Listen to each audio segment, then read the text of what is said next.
Eu saúdo a igreja com a graça e a paz do Senhor Jesus, amém? Tirar os fios aqui, senão eles me derrubam.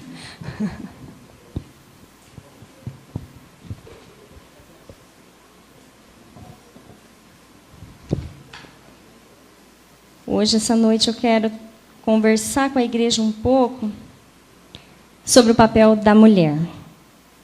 Antes de começar a trabalhar isso, eu quero pedir que a igreja simpatize a estar orando por mim e pelo Luiz Cláudio, e meu esposo. Nós somos convidados para participar de um congresso em Presidente Epitácio, onde nós vamos ministrar nesse congresso de família. E hoje já é uma pequena palhinha do que eu vou fazer lá. Eu vou trabalhar aqui com a igreja. Lá nós somos convidados, eu vou falar para as mulheres, ele vai falar para os homens. E depois, juntamente, nós vamos falar para casais. E eu peço que a igreja simpatize em estar orando por nós, que é uma experiência nova para nós.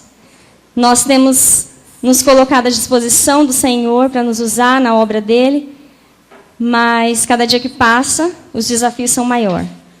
Mas eu louvo a Deus, porque ele tem nos proporcionado a oportunidade de acrescentar algo à obra do Senhor. E nessa noite eu queria trabalhar com a igreja um pouco sobre a figura feminina ao longo da história, desde lá da criação. E eu queria convidar vocês para pensar um pouco por que a mulher tem sido vítima na nossa cultura. Por que ela tem sido tão oprimida na história. Você já parou para pensar o motivo? O porquê que a mulher tem tido tanta dificuldade em toda a história da humanidade? Você já parou para pensar sobre isso?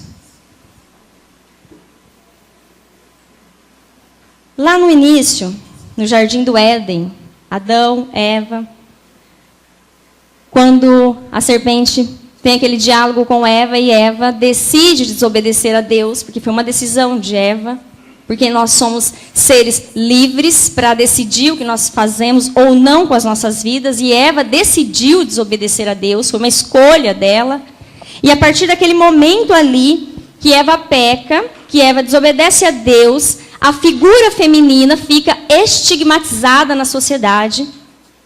A mulher se torna a portadora do pecado.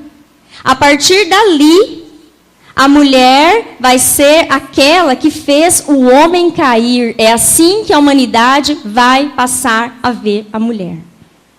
Desde aquele momento. Umas consequências que, se você estudar ao longo da história, eu vou fazer um breve histórico aqui, porque é muito longo, mas eu trouxe algumas das consequências que gerou para a vida da mulher a escolha da desobediência. Naquele período, mulheres não tinham o direito de dar opiniões, pois eram consideradas incapazes. Então, a mulher ela não poderia dar opinião na sua casa. Mulher, bico calado, era a melhor opção para ela. Ela não podia falar. A mulher ela não tinha o direito de estudar nem de aprender. Ela não precisava disso. Isso era coisa só para o homem. Mulheres não podiam ser testemunhas, porque não eram consideradas um ser de confiança. Se acontecesse um crime na sociedade e a única testemunha fosse uma mulher, aquele crime não tem testemunha, porque a palavra da mulher não era confiável. Então, descartou a testemunha. A mulher, ela não podia falar com o homem em público, nem mesmo se ele fosse o seu marido, porque isso manchava a reputação do homem. Então, ela não podia, eu acho que era assim, né? Se uma mulher tentasse falar com um homem na rua, ele saia correndo dela, porque não podia falar com a mulher. Então, realmente, ela era ignorada. A mulher não tinha direito sobre propriedades. Então, para sobreviver, ela precisava se casar, porque se ela não tivesse um marido, ela não trabalhava. Não tinha direito a ter uma propriedade no nome dela. Ela ia viver de quê? Ou ela tinha um marido, ou ela se prostituía. Eram as únicas duas opções que a mulher tinha. Eu trouxe só essas consequências, só. Tem mais, mas vamos parar por aqui. E para finalizar com chave de ouro, na cultura judaica, o fariseu começava o dia agradecendo a Deus por não ter nascido gentil, escravo e mulher. Deus, obrigado por eu não ter nascido mulher. Era assim que eles começavam o dia deles. E algumas mulheres lá no passado, mais ou menos meadas do século XIX, início do século XX ali, não vou ser muito precisa, decidem juntas lutar pelos direitos da mulher. Mas essa aí foi chamada a primeira onda da Revolução Feminista. Essa foi a primeira onda. Hoje já dizem que a gente está na terceira ou quarta, sei lá. Não me apeguei muito a esse detalhe. Mas nessa primeira onda, preste bem atenção, essa primeira onda foi feita por mulheres sérias. Mulheres que queriam buscar os direitos da mulher, mas que fariam bem para a mulher. Por exemplo, participar da sociedade, votar. Queriam exercer o pensamento filosófico. Elas queriam dar opinião, elas queriam falar. Elas queriam fazer aquilo que Deus as criou para fazer, auxiliar, ajudar. E depois disso, essa primeira onda feminista ela foi motivada por mulheres sérias e, inclusive, eu não quero deixar de falar isso, ela foi apoiada por muitos homens. Muitos homens que tinham uma esposa em casa, que viam a capacidade da sua esposa, que viam que a sua esposa era uma mulher sábia e que ela tinha algo a oferecer para a sociedade. E, inclusive, esses esposos apoiaram esse movimento, essa primeira onda do feminismo. Mas, após essa primeira onda, houve uma deformidade no movimento feminista. E então surge um feminismo aí na sociedade muito radical, muito agressivo. Um feminismo que quer fazer da mulher, para falar em curto e grosso modo, um homem. Um feminismo que bate o pé hoje dizendo que mulher é igual ao homem. Isso é mentira. Porque Deus fez eu e você, mulher, com o mesmo valor que o homem, mas com atributos, funções e deveres diferentes. Isso está na Bíblia. E se você crê na Bíblia, é nisso que você tem que crer. Esse novo movimento feminista, ele quer destruir a figura feminina. Aquele primeiro movimento, sim, aquele queria resgatar aquilo que a humanidade acreditou que a mulher não era capaz. Mas depois disso foi virando baderna. Vou trazer um exemplo bem ridículo, mas ridículo, que eu vi no Facebook, que eu nem acreditei, e eu não gosto de ver informação que eu não acredito, eu gosto de ir lá no fundo e pesquisar para ver se é verdade. Diz que meninas, e é verdade, tá, gente, por isso que eu vou falar aqui, meninas de uma faculdade, de uma universidade de Belo Horizonte, resolveram não usar absorvente. Porque elas falaram assim, é direito da mulher. Se o corpo da mulher quer expelir, qual que é o problema? E quando vocês olhar para ela e falar assim, ó, sua calça está manchada, porque, meninas, não é assim? Pelo amor de Deus, me avisem se minha calça é manchada, porque é uma vergonha. E outro, usar absorvente é higiene, né? É uma coisa higiênica. Aí diz que é assim, se falar para ela, olha, sua calça está manchada, o que tem? Meu corpo está expelindo para fora o que ele tem que expelir. Eu vi uma pastora falando sobre isso, ela falou, gente, eu vou repetir, tá, Luiz? Ela falou assim, gente, fazer cocô também é uma coisa normal do corpo. E nem por isso ninguém anda cagado por aí. Então, a gente tem que parar para começar a refletir se realmente tem coerência o que esses movimentos estão pregando por aí. E, gente, acredite, isso respinga sobre os nossos conceitos. Isso respinga sobre os nossos conceitos. Então, eu te convido para pensar. Por que a mulher ficou tão marcada diante da sociedade após o pecado, sendo que Adão também pecou? Aí as feministas gritam, é isso aí, tá vendo? Ó, só a mulher que pagou. Esperem antes de vocês erguer a bandeira, tá? No final vocês me falam. Gênesis 3,15 diz assim, só para vocês, para mim não ler o texto todo lá de Gênesis 3. Nesse momento aqui, Adão e Eva já tinham pecado, lá em Gênesis 3. Deus chega no jardim, chama eles e vai dizer para eles que vai ser o castigo por eles terem pecado. Nesse exato momento de Gênesis 3,15, Deus está falando a Adão e Eva e a serpente quais seriam os castigos. E neste versículo ele está falando exatamente com a serpente. Deus vai dizer assim para a serpente: porém inimizade entre você e a mulher, entre a sua descendência e o descendente dela. Este lhe ferirá a cabeça e você lhe ferirá o calcanhar. Aqui, gente, a serpente é Satanás.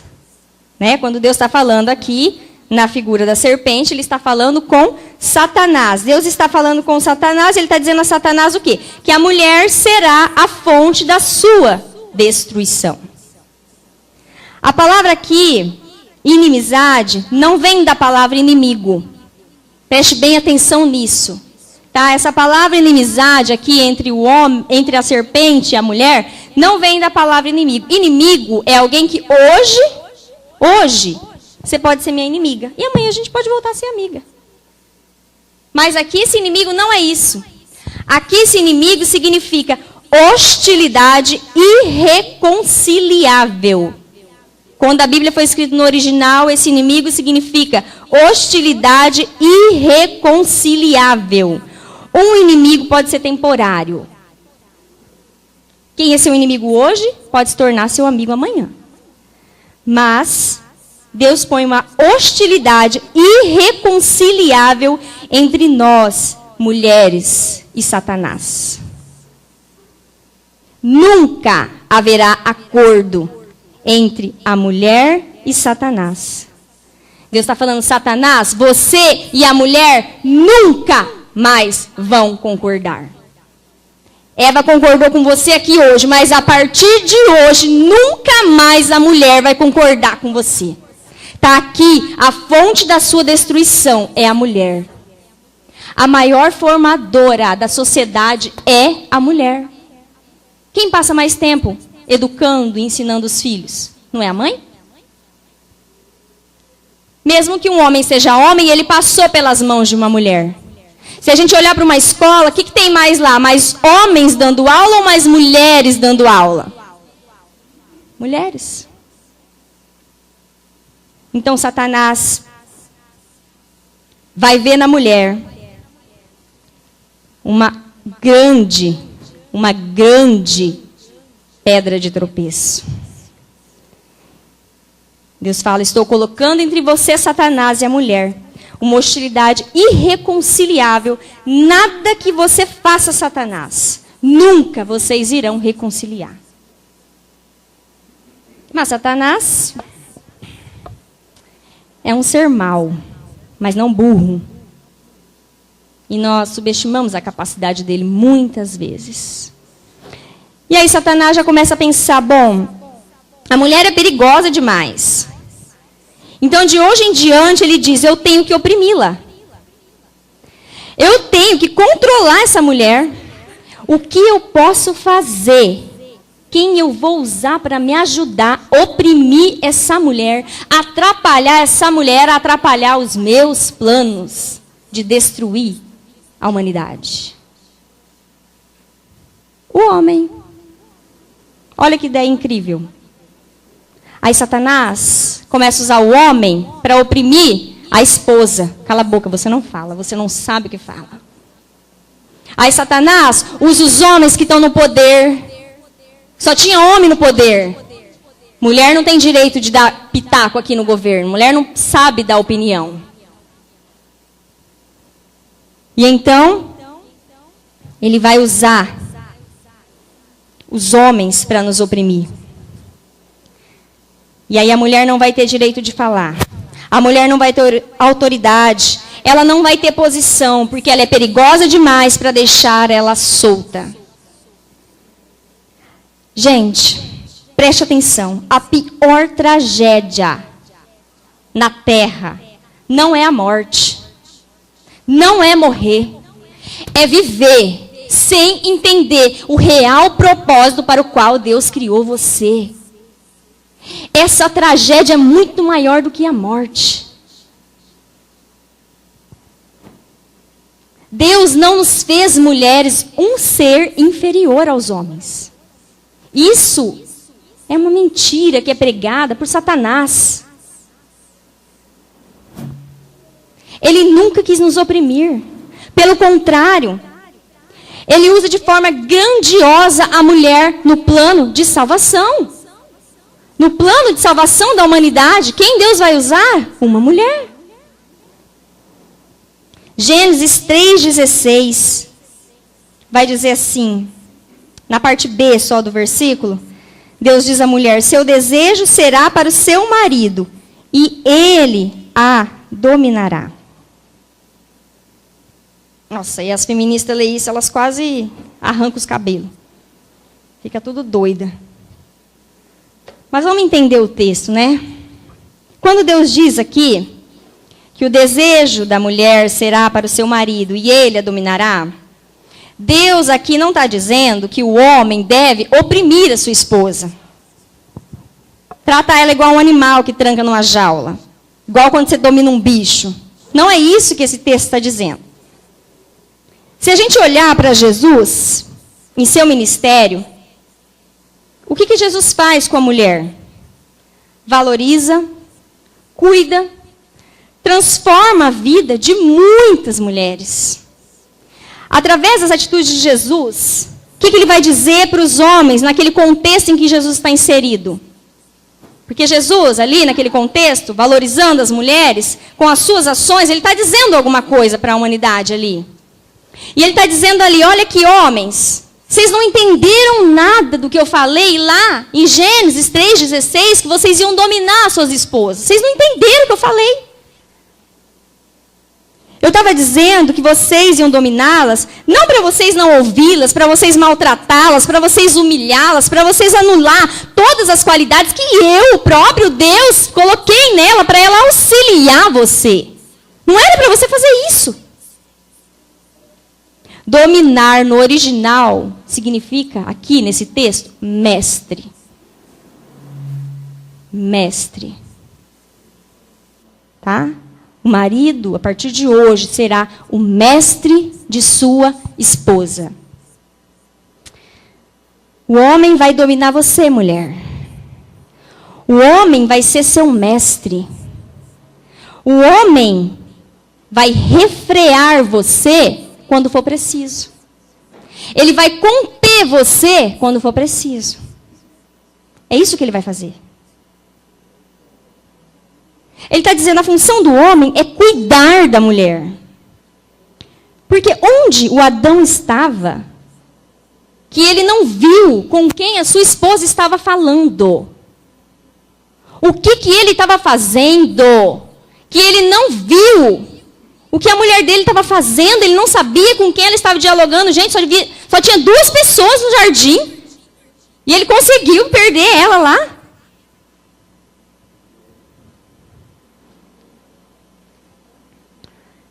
Então, dali em diante, seu marido vai dominar você. Ele vai estar sempre por perto de você. Porque na hora que você for pegar a fruta para pecar, ele vai falar, opa, não faz isso. Você não está vendo que você vai pecar contra Deus?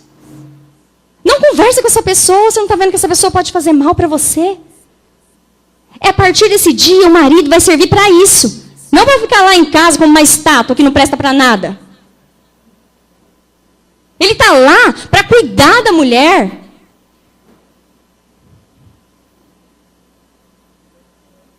Para depois que tudo desabar, ele olhar e falar, mas eu não sei o que aconteceu. Onde é que ele estava, gente? Em que planeta que esse homem estava?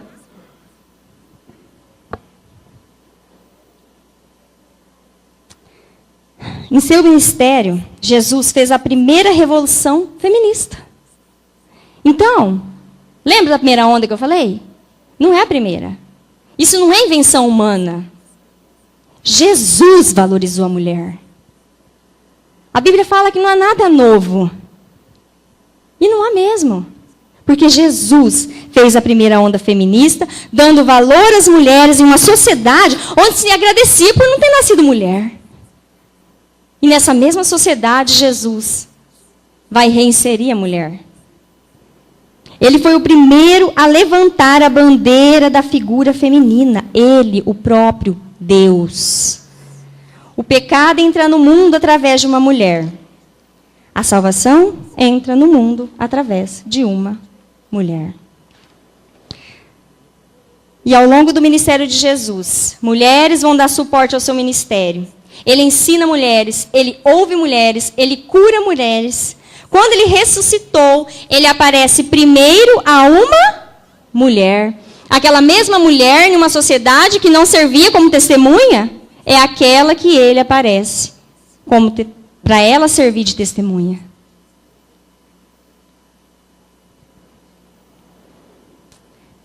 Em uma sociedade onde o testemunho de uma mulher não era confiável, a mulher é a primeira testemunha da ressurreição de Cristo. Ele inseriu na sociedade mulheres humilhadas, rejeitadas. Ele deu voz a elas, deu valor a elas novamente. Ele fez o resgate da figura feminina, da importância e da valorização da mulher. Ninguém melhor do que o próprio Cristo mostrou aos homens como se trata uma mulher. A Bíblia está cheia de exemplos de como Cristo ama e valoriza a mulher. E é para a Bíblia, para as Sagradas Escrituras, que nós precisamos voltar os nossos olhos para entender o real propósito para o qual nós somos criadas. Eu gostaria de pensar com vocês um pouco hoje na história de uma mulher com uma vida totalmente desregrada. Vai estar lá em João 4. Uma mulher manchada perante a sociedade. Uma mulher sem esperanças. Uma mulher infeliz. Uma mulher que já não tinha mais, diante daquela sociedade, nenhuma expectativa de restauração. Mas Jesus vai restaurar a sua vida. Vai regenerar a sua vida em todos os aspectos. Porque Cristo é assim, quando Ele entra na nossa vida, Ele não faz algo pela metade. Ele nos restaura, Ele nos resgata por inteiro.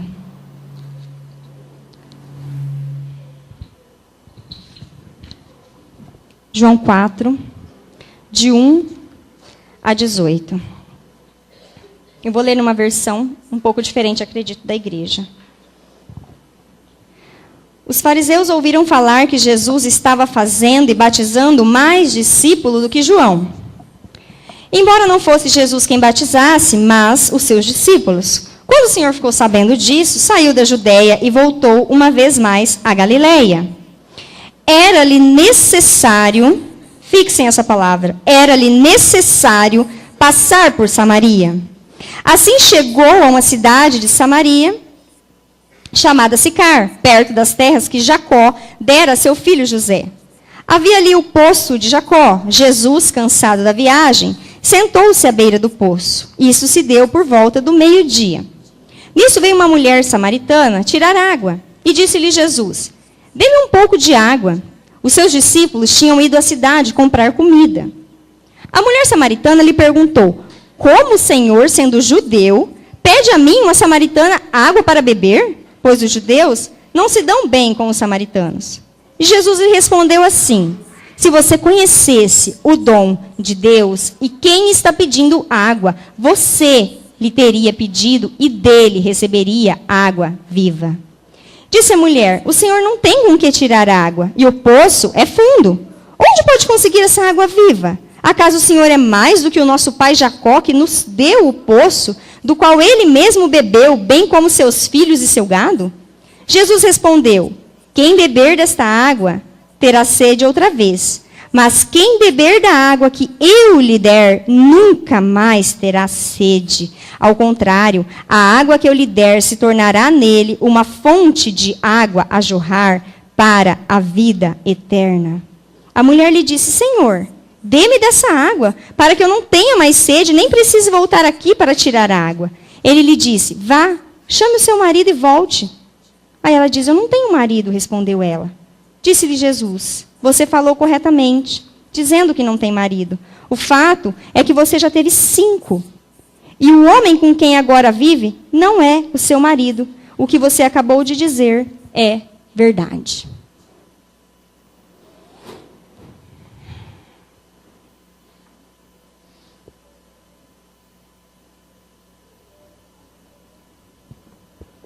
Primeiro ponto que eu quero pensar com vocês aqui, que essa história é muito rica, daria para a gente trabalhar muitas coisas, mas eu quero falar 2 pontos aqui.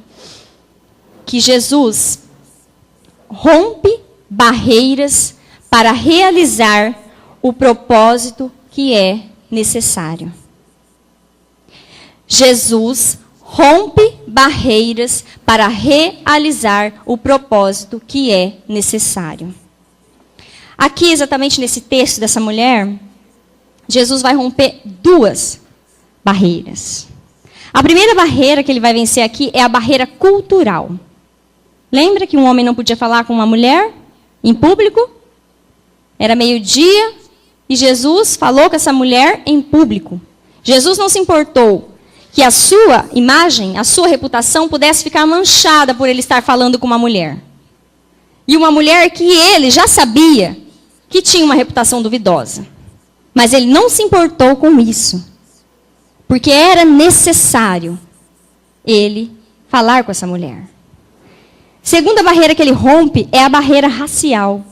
Judeu versus samaritano. Judeu, que era Jesus, versus a mulher, que era uma samaritana. Judeu tinha ódio de samaritano. Que nada mais, nada menos, nada mais, samaritano era judeu mestiço, misturado. Se você for ver lá ao longo da história, tem uma longa história que eu não vou contar aqui agora, mas um dia lá os judeus foram levados cativos, e aí um dia eles puderam regressar, só que alguns judeus já tinham se casado com aqueles povos de outras terras, aí uns judeus que quis regressar para a sua terra, falou, vamos embora, a gente pode voltar, acabou. Eles falaram assim, não vou mais não. Não, já fiz a minha vida aqui, vou ficar aqui agora.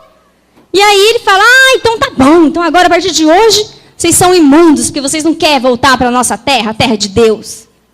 E aí, a partir daí, judeu, era tão drástico o ódio deles, que eles tinham aquela coisa que se tocasse aqui onde um samaritano tocou, eles se sentiam impuros, acreditavam que eles estavam impuros, e tinham que ficar um determinado período para se purificar, para poder adorar novamente a Deus. Para vocês verem como era grande a barreira racial aqui.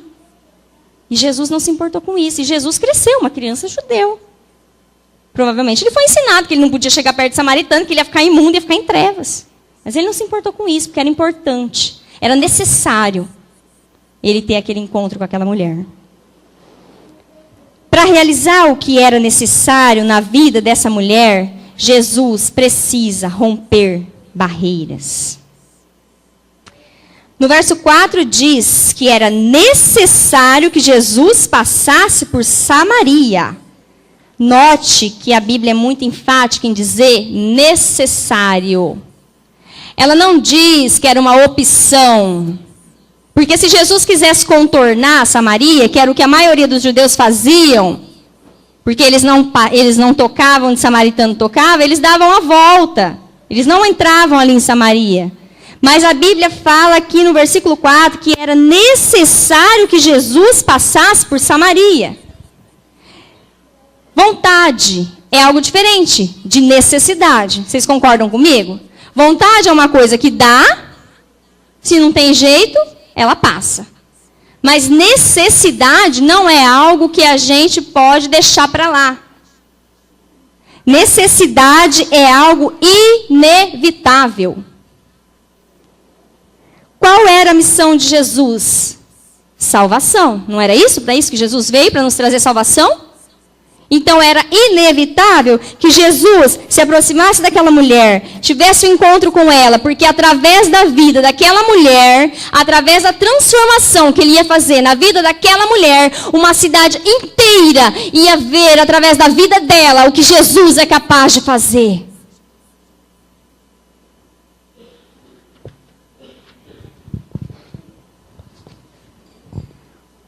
Uma mulher desregrada, com uma vida imoral.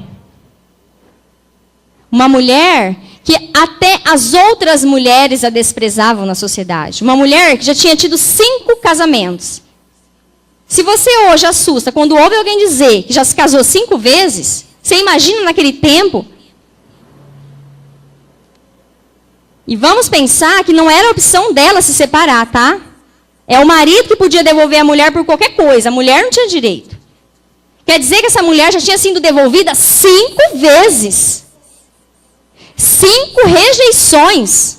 5 tentativas de sobrevivência. Porque se ela não tivesse um marido, ela ia morrer de fome ou virar prostituta. E agora, provavelmente, era isso que estava acontecendo. Porque ela estava vivendo com um homem que não era seu marido. Isso não era comum na época. Você não morava com um homem sem papel passado.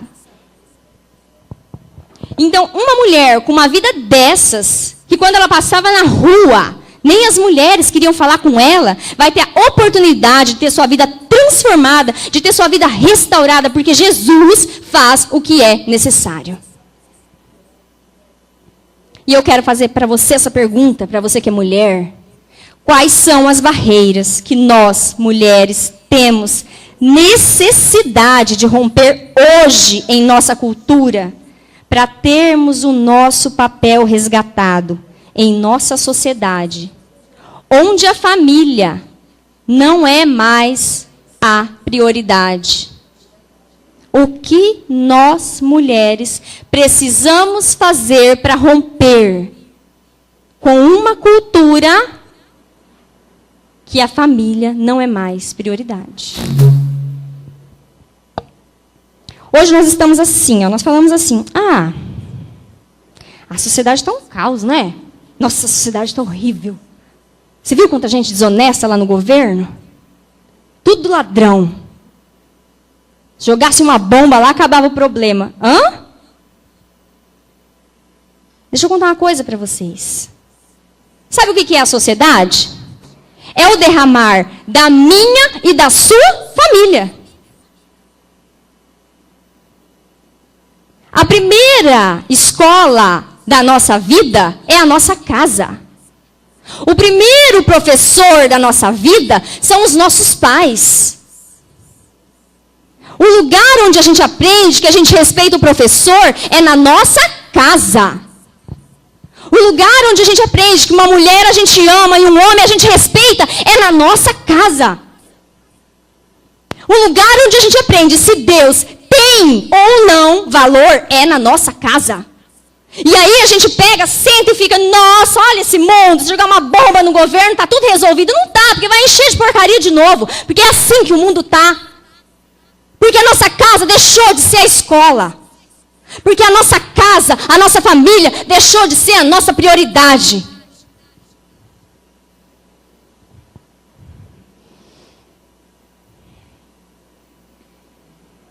O que nós, mulheres, precisamos fazer para resgatar, para cumprirmos a missão que Deus criou eu e você para fazer, como mulher, como esposa e como mãe.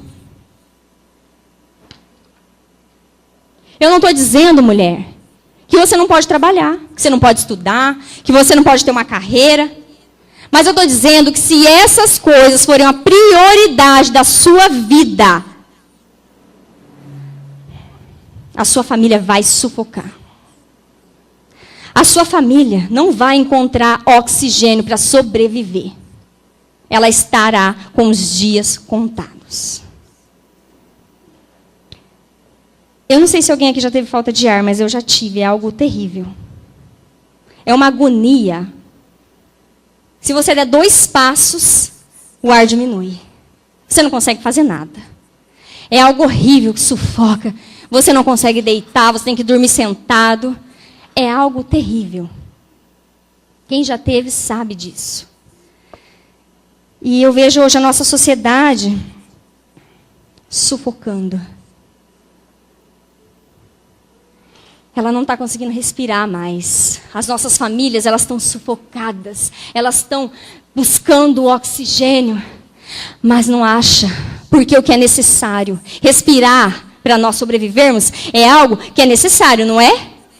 E para a mulher, a sua família, tem que ser algo necessário. Porque senão ela vai sufocar, senão ela não vai conseguir respirar mais, senão ela não vai sobreviver.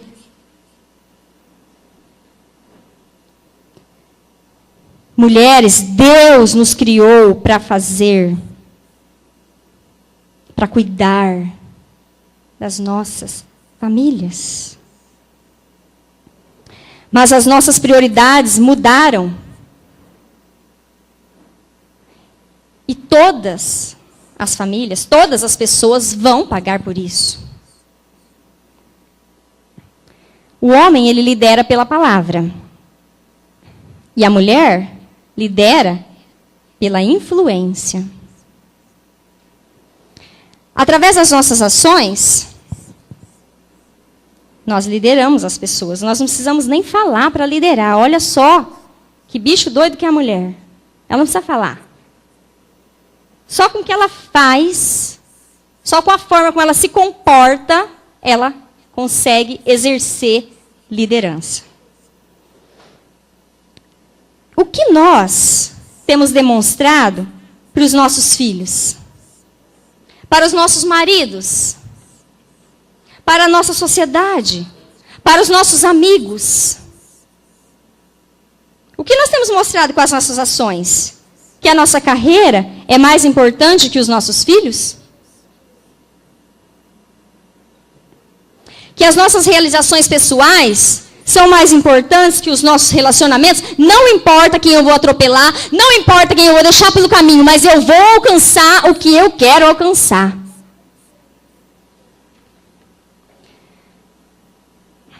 Tem aquela bandeirinha.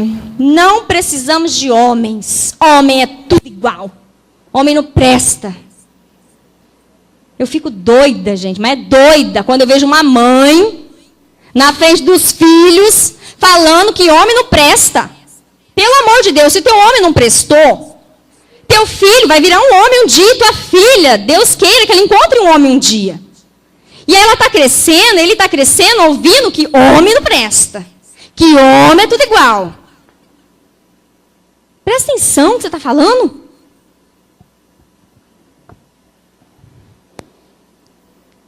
Que nossa beleza é o que nos empodera. Gente, que frase triste. É muito triste pensar que você acredita que a sua beleza física é o que te empodera. Porque algo que eu tenho mais certeza e que vai chegar mais rápido do que a morte é o fim da minha beleza. Porque a minha beleza física, ela está com os dias contados. A minha avó tem 94 anos. Já não há mais beleza física nela, mas ainda ela está viva. E com sabedoria. Isso é que é lindo. Agora a mulher acreditar que é a beleza que empodera ela, isso é podre. E mentira, porque a Bíblia fala lá em Provérbios que a beleza é enganosa e passageira. Se você depositar a sua confiança na sua beleza, você vai cair e perder o poder mais rápido do que você imagina. O que nós, como mulheres solteiras, mulheres casadas, como mães, precisamos romper para mudar esse cenário? O que você necessita fazer para ensinar os seus filhos o papel de homem e de mulher que Deus criou eles para serem? O que você precisa fazer? O quê? O que você necessita para ajudar seu marido? O que você necessita para ajudar o seu marido a assumir o papel dele na sua casa? Eu sei, gente, que tem muito homem covarde, delegando para a esposa o que é função dele. Eu sei disso. Mas mulheres, a Bíblia fala que a mulher sábia edifica, ela constrói a sua casa. Mas a tola destrói com as próprias mãos. Mulheres, se seu marido está tapado, se seu marido está dormindo, ajuda esse homem. Chega em casa hoje e fala: "Ô meu rei, a tua rainha chegou. O que eu preciso fazer para ajudar você a reinar nesse palácio?"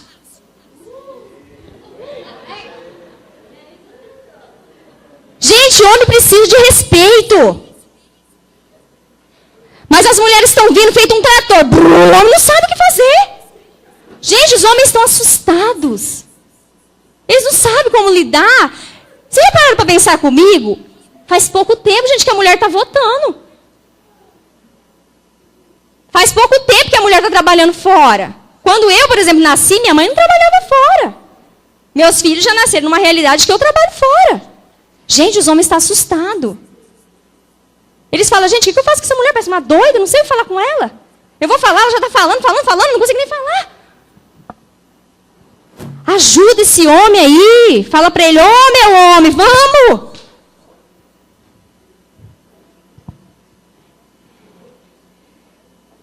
Mulheres, nós precisamos baixar a guarda. Tá? Vai lá e fala para o teu marido assim, ó.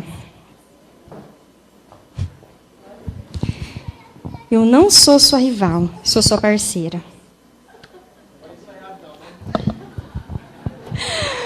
Gente, o movimento feminista quer fazer você acreditar que o teu marido é teu rival. Gente do céu, olha para a Copa. Se o time não tiver unido, jogador, técnico, comissão, se eles não tiverem em uma voz só, não ganha jogo.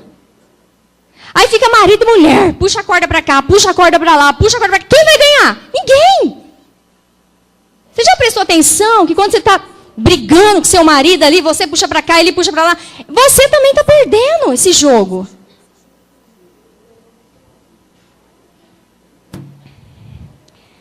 Igreja, uma coisa muito preocupante na nossa sociedade hoje, nós temos um excesso de feminismo dentro das casas e uma ausência de masculino.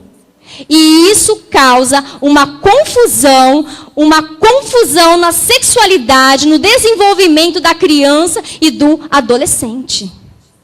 Nós precisamos parar para pensar sobre isso. Porque os reflexos, as consequências estão aí na sociedade.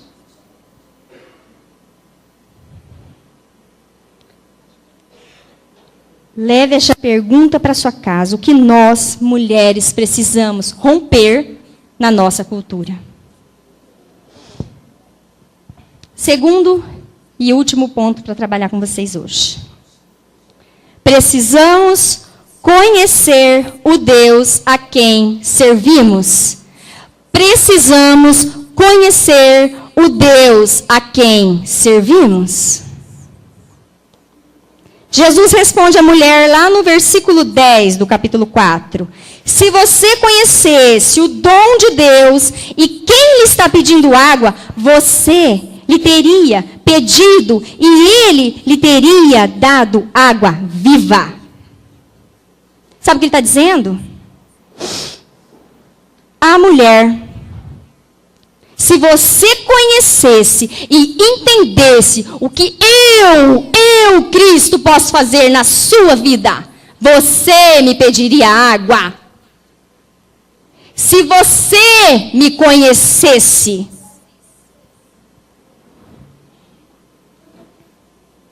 se você me conhecesse e soubesse que eu sou o portador da verdade que liberta, que eu posso mudar o quadro da desgraça da sua vida.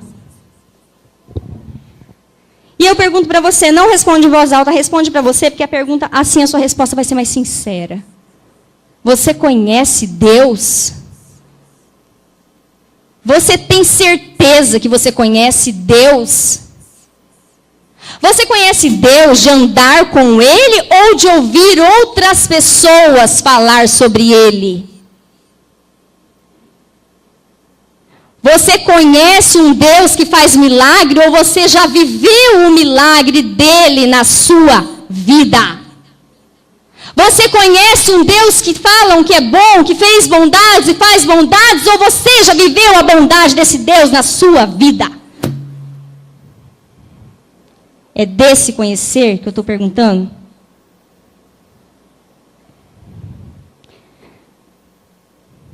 Nós precisamos desesperadamente conhecer Deus. O Deus que nos criou. Pois só Ele pode saciar a nossa sede. Ele diz para a mulher, quem bebe da água do poço terá sede novamente. Mas quem bebe da água que Ele dá, nunca mais terá sede. E mais, ainda será uma fonte de água a jorrar. As realizações deste mundo, elas não vão satisfazer a nossa sede, os nossos anseios. Elas são importantes. Eu sei que são. Eu não estou dizendo aqui para ninguém virar burro e vagabundo. É para estudar, é para trabalhar. Mas eu estou dizendo que essas coisas não vão saciar a sua sede. Sucesso, conquistas, carreira, novidade, prazer, riqueza, poder, beleza, 3 pontinhos. A mulher já tinha tido 5 casamentos. Havia sido deixado 5 vezes. Buscando desesperadamente sobreviver.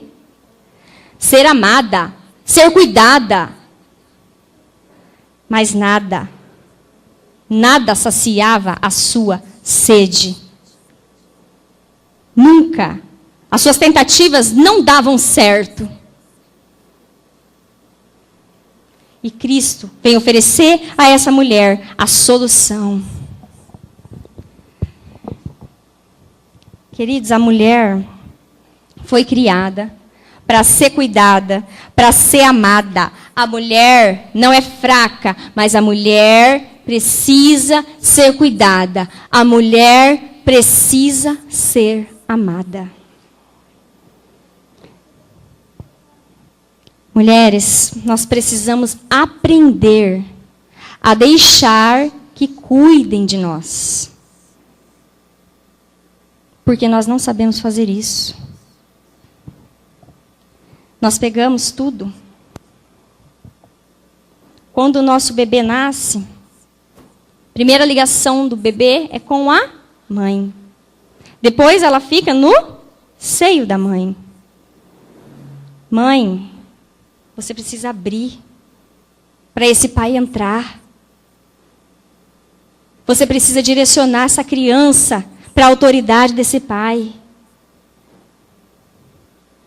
Deixe ele cuidar de você. Você não vai perder nada. Ele não vai te tomar nada. Mas às vezes a gente diz, ai, meu marido não cuida de mim, mas também na hora que ele faz, você só critica. Talvez ele não vai fazer do jeito que você queria que ele fizesse. Mas ele fez. Aí, já que não está bom, faz tudo sozinha. Se mata, morre. Jesus vai falar para ela, quem bebe dessa água se tornará como uma fonte a jorrar. Cristo, ele vai saciar a nossa sede e ainda vai nos fazer uma fonte de amor para a nossa família, para os nossos filhos, para o nosso esposo, para os nossos amigos, no nosso trabalho, na nossa escola. Onde nós chegarmos, nós vamos ser como uma fonte do amor de Deus a jorrar.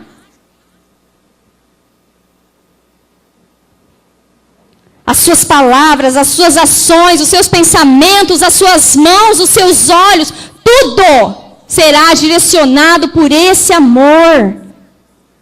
Não tem como você não ser diferente. Não tem como você não ser diferente. Ou nós transformamos o lugar onde nós chegamos com a nossa presença, ou nós precisamos ser transformados por Cristo. Se a sua vida não jorra do amor de Deus, é porque você ainda não viveu a transformação real do amor de Deus. Porque Cristo fala que quem bebe da água, além de ser transformado, além de não ter mais sede, ele vai ser uma fonte do amor de Deus. Então, quando você é uma fonte do amor de Deus e o seu marido vem brigar com você, você não voa na garganta dele. Porque não é isso que Cristo faria.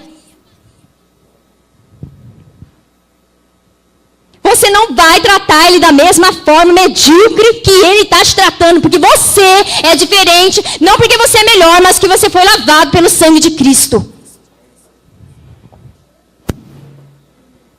Eu sei que nós, mulheres, somos fortes, inteligentes, capazes, habilidosas. Mas nunca, a mulher nunca esteve tão doente como ela está hoje em nossa sociedade. Mulheres infelizes, depressivas, exaustas. É assim que a mulher está. Mulheres cansadas, amarguradas. Talvez esse não seja o seu caso. Mas muitas mulheres têm jogado os homens para fora. Preste atenção, às vezes eu não estou falando que você fala, sai daqui, que agora eu vou ficar aqui com os filhinhos. Não é isso não. É nas ações. Tem muitos pais sentados só assistindo mãe e filhos compartilharem, serem felizes, e aí diz assim, ai, mas o pai não me ajuda. Será? Será? Será que você não está gostando desse poder? Será que você não está gostando? De saber que seu filho prefere você ao pai? Olha bem aí para dentro. Ai, eu até tento deixar ele com o pai, mas ele não fica.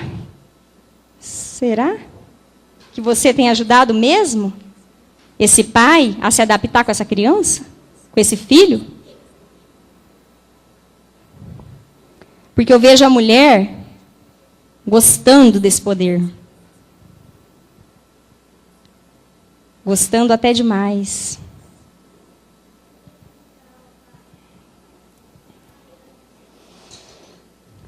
Deus, quando nós conhecemos Deus, de andar com Ele é receber as bênçãos de Deus, não é? Mas é principalmente seguir a vontade e o propósito dEle. Aí fica difícil, né? Uma coisa é óbvia e clara. Deus não nos fez para disputar poder com homens. Deus não nos fez para disputar poder com homens. Mas para compartilhar as nossas qualidades. Sabe o que torna uma relação homem-mulher, gente, mais espetacular? É a junção dessas lindas e diferentes qualidades. Porque tem coisas que só um homem e uma mulher juntos podem fazer. E Deus nos criou para unir as nossas qualidades. Para aquilo que o homem não consegue fazer sozinho, a mulher ajudá-lo a realizar. Para finalizar, eu convido a igreja a abrir Romanos 12, 2.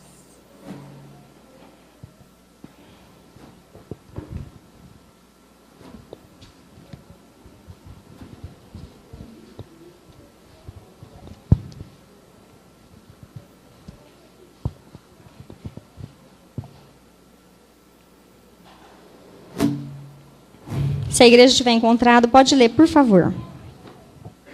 Romanos 12, 2.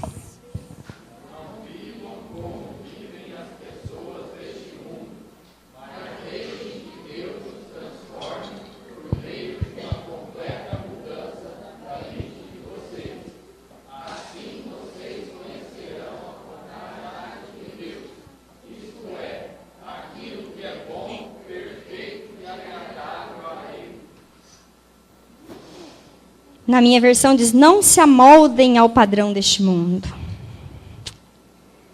Nós só seremos capazes de experimentar e comprovar a boa, perfeita e agradável vontade de Deus, se nós renovarmos a nossa mente e não permitirmos que as nossas vidas se moldem aos padrões deste mundo, deste tempo. Se você seguir o padrão deste mundo, nunca você vai experimentar a boa, perfeita, agradável vontade de Deus. O versículo é muito categórico. E se nós deixarmos, o mundo molda as nossas vidas. E é isso que a Bíblia nos diz. Que se nós permitirmos que isso aconteça nas nossas vidas, nas nossas famílias, como mãe, como esposa, como mulher, vai deixando. Ah, criar o filho, tem coisa que já pode, não tem mais problema, né? Já mudou, o mundo mudou. O mundo está mais moderno, né? Tem coisa que já não tem problema, acho que já não é mais pecado. Ah, tem coisa que a mulher e o marido já pode fazer, já não é mais pecado. O que tem? A Bíblia às vezes está errada, né? Provavelmente ela está errada, é isso que você está dizendo, então. Cuidado, porque tem coisas que parecem boas, tem coisas que parecem saudáveis, tem coisas que parecem lindas, coloridas, mas elas não são boas. Você está sendo enganado por Satanás.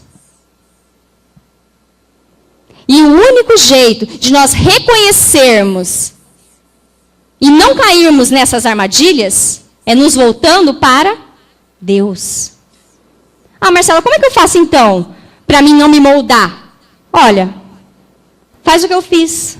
Começa a orar e lê a Bíblia que você vai descobrir. Você vai descobrir.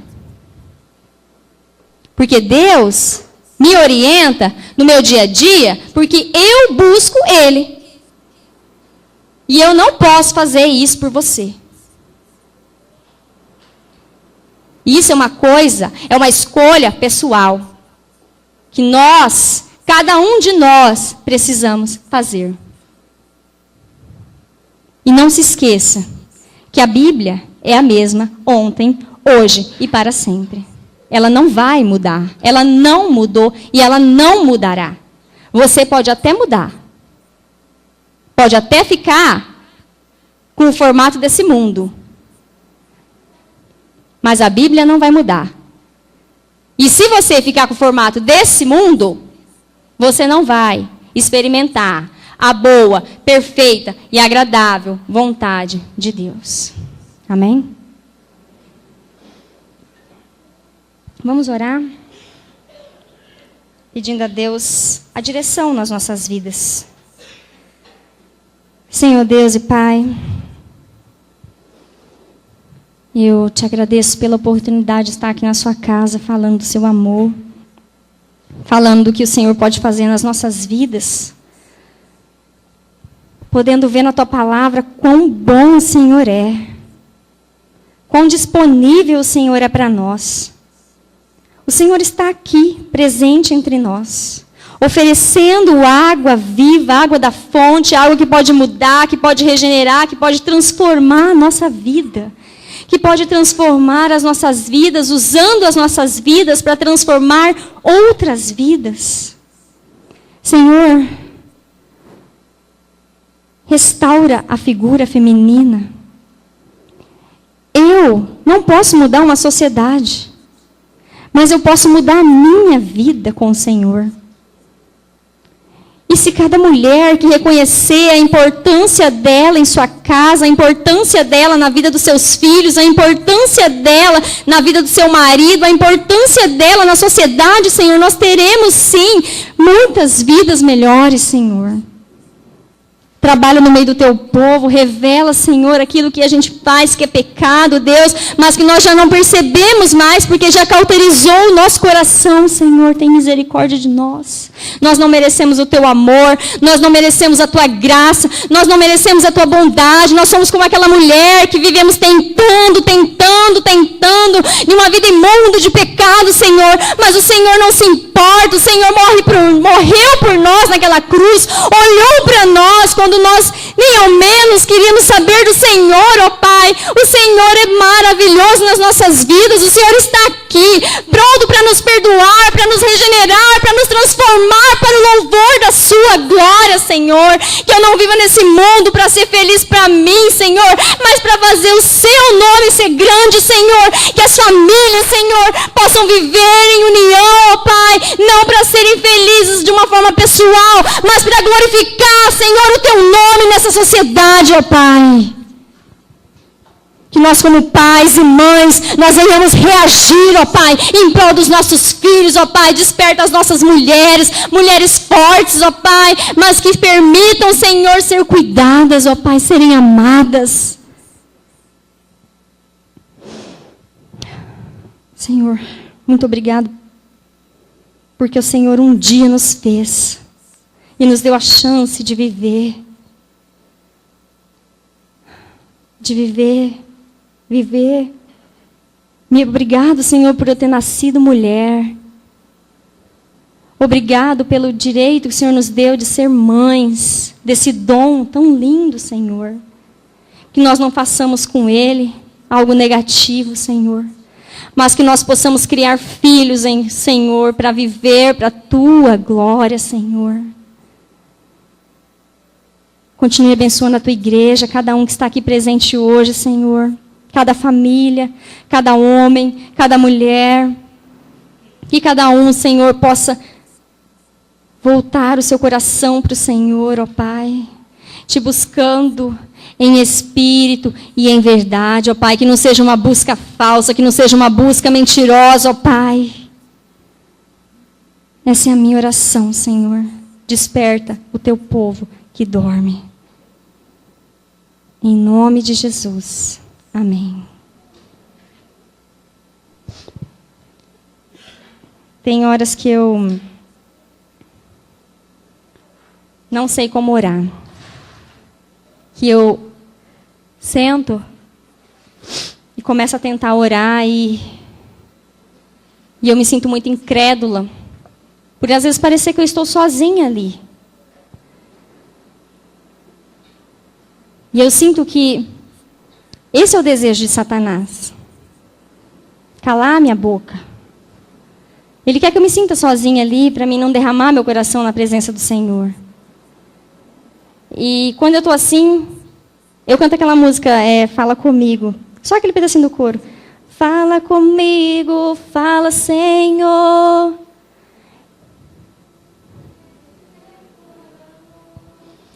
Eu preciso aprender o caminho do seu coração. Fala comigo como um pastor decidido. Eu desconheço outra voz que não venha de ti. Fala comigo, Senhor, eu preciso te ouvir. Eu preciso te ouvir. E aí, parece que a oração começa a fluir. Porque já que eu não consigo falar, eu posso cantar. E se você não puder falar, se você não puder cantar, o Espírito Santo vai falar por você. Então não tenha medo. Não ache que você está sozinho. Quando você sentar e buscar Deus e parecer que você está sozinho, você não está sozinho. Orar é travar a batalha espiritual. Orar é não ter vontade de orar. Se você não tem vontade de orar, você não é diferente. Não desista. Persista, insista, e você vai ver Cristo transformar a sua vida, transformar os lugares que você passar. Cristo usando a sua vida. Amém? Agora nós finalizamos a nossa reunião. Que todos possam ter uma boa semana na presença do Senhor. Que este culto continue na sua vida. Amém?